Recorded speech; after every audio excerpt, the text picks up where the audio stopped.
Tu é rubro-negro? Tu é rubro-negra?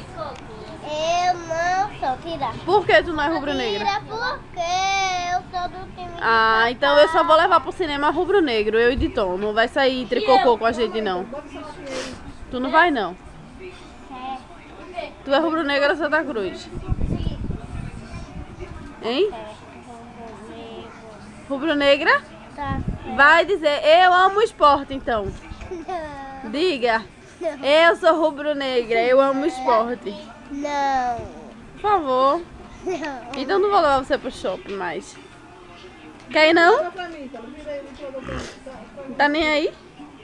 Tá bom, vou até ligar pra Diton pra dizer a ele que Lorena é tricolor e que ela não vai pro shopping mais, não. Diton? Certo, tá certo. Olha, Diton, Lorena é tricolor. Sabia? Ela não é rubro-negra, não.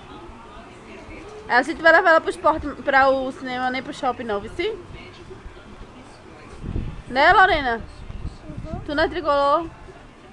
Não. Tu é o quê? Sai daí, desencosta daí. Tu é o quê? Vai virar tudo aí.